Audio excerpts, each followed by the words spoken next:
La naturaleza proviene de personas, brota de personas, personas con principios, con conciencia, con valores, con vocación y generosidad.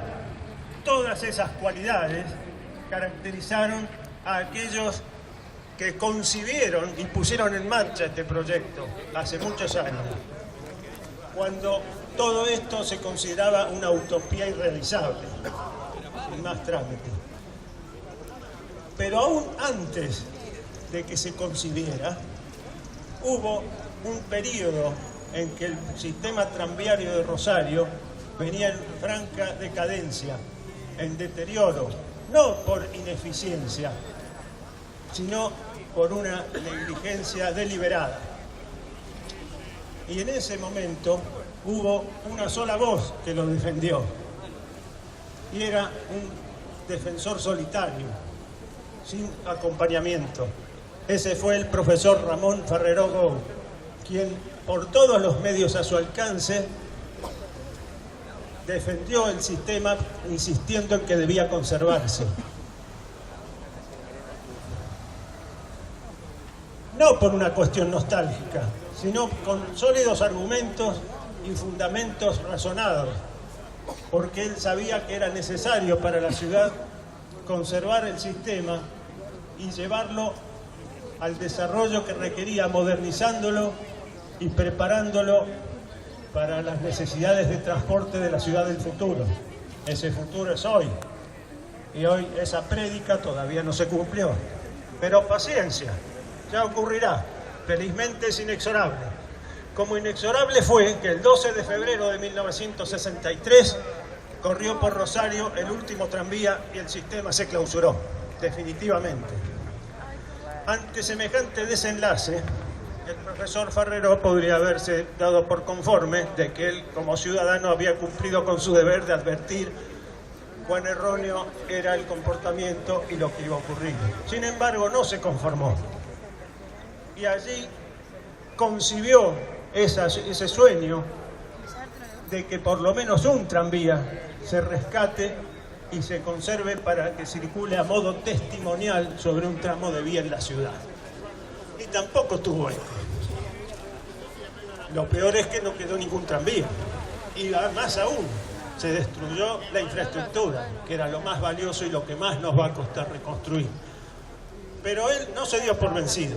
Y en la medida en que conoció a otros que compartíamos sus criterios y sus ideales, fundó la Asociación Rosarina Amigos del Riel, uno de cuyos objetivos fue asimilar aquel proyecto y llevarlo a la práctica.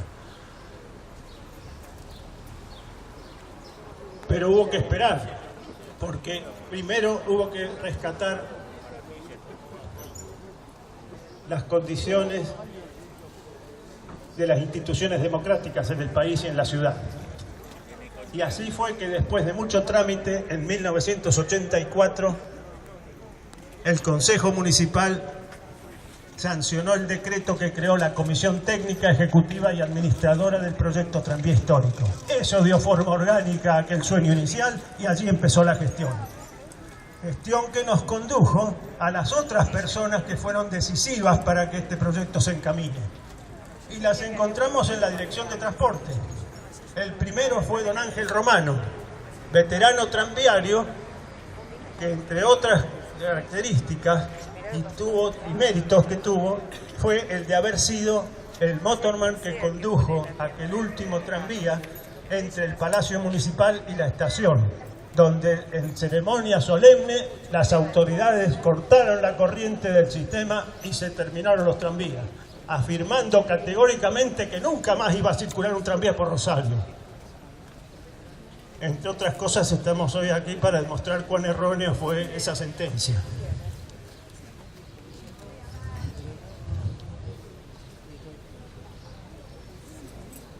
La otra persona que conocimos allí fue nada menos que el director de transporte, arquitecto Osvaldo Peralta, quien como experimentado funcionario, además de orientar la gestión, indicó cómo debía coordinarse con las restantes reparticiones municipales para llevar adelante las tareas. Y para asesoramiento técnico de esta comisión, contamos con el inestimable aporte del eminente ingeniero Carlos Ítalo Ferrari de la Facultad de Ingeniería, quien además de una larga trayectoria profesional, había tenido directa participación en el tranvía cuando la empresa mixta desarrolló este y otros tranvías con miras a desarrollar un modelo nuevo para recuperar toda la flota y modernizarla, 1939. Este conjunto humano fue el que lanzó a la idea adelante, pero no tenían el tranvía.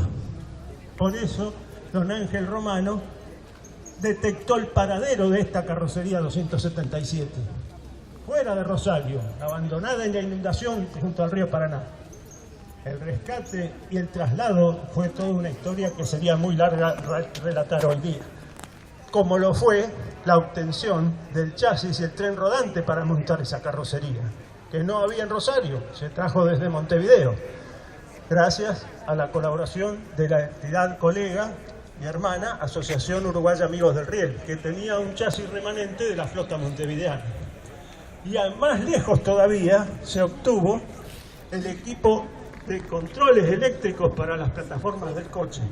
Esos vinieron desde el Museo del Transporte Urbano de Bruselas en Bélgica, el origen de los equipos eléctricos originales de estos tranvías. De manera que con estos elementos ahí sí se podía empezar a trabajar. Y hubo una feliz coincidencia en ese momento, cuando conocimos al padre Ilure, que nos aportó documental valiosísimo para poder definir los detalles de toda la construcción del coche. Porque su papá había sido un proyectista en la empresa mixta cuando se diseñó este y otros coches similares.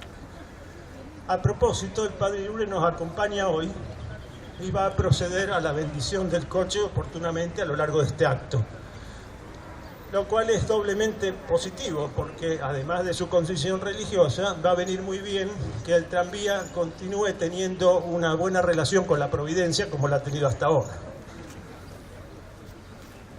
Y decíamos que teníamos ya los 3 elementos básicos, pero todo lo demás hubo que fabricarlo porque no existía y tampoco se puede conseguir en el comercio. De manera que cuando abordemos el tranvía para hacer el recorrido, vamos a poder comprobar personalmente cada uno la calidad artesanal de todos los que han volcado su tarea para poner en condiciones este coche. Y asimismo, externamente vamos a poder ver la prolijidad de la rotulación del coche y de sus tableros, ejecutados por don Ulises Boschetti, el fileteador y letrista original que hizo todo el trabajo tal cual fue original. Bien, como se puede calcular, y es fácil inferir, todo este desarrollo de tareas no se lleva a cabo en 3 o 4 meses. Y si bien llevó mucho tiempo, tal vez demasiado, fue por infinitos imponderables que iban surgiendo continuamente, hasta que llegó la última etapa. En esa etapa, cuando el periodo de intendencia del ingeniero Lifshitz, el tranvía tuvo el impulso final gracias a su intervención. Y entonces, en la estación de Nicaragua de Centur, se pudo ensamblar todo el conjunto. Allí, junto a los trolebuses, se le hizo un espacio físico adecuado a donde todos los elementos se pudieron completar y construir el tranvía. Incluso tendiendo una vía provisoria, que la armó una cuadrilla especialmente aportada por la empresa concesionaria ferroviaria Nuevo Central Argentino, que además de la tarea en tiempo récord que realizó en la estación, vino acá al circuito de Avenidas Wilray para reparar aquellos rieles que necesitaban mejora. Tarea impecable, eficaz y prolija. Admirable labor. Como admirable fue la dedicación brindada por el personal técnico y operativo de Centur, tanto en su estación como en el circuito. Y más aún la plana directiva de Centur, que allanó todos los obstáculos en recursos, materiales y mano de obra para que el tranvía pudiera completarse y salir a flote definitivamente.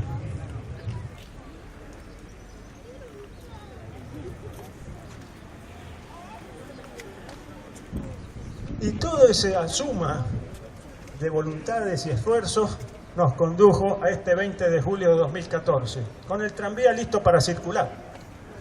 Pero el tranvía trae consigo un mandato, que no es nuestro ni es de ahora, proviene de aquellos iniciadores a los que nos referimos antes, a los que trataban de lunáticos porque era imposible lograr que un tranvía volviera a circular por Rosario. Ellos no están hoy acá para que lo homenajeemos con nuestro aplauso y nuestro reconocimiento, pero sí podemos reconocerlos cumpliendo ese mandato, que nos dice a disfrutarlo y a cuidarlo, porque es único e irrepetible, y porque tenemos tampoco la propiedad del tranvía. En rigor no nos pertenece, pertenece a los que nos sucederán, porque para ellos tenemos el compromiso de dejarles este testimonio tangible del pasado más brillante del transporte urbano de Rosario. Así pues que entonces a conservarlo, a disfrutarlo y a cuidarlo. Gracias por su atención.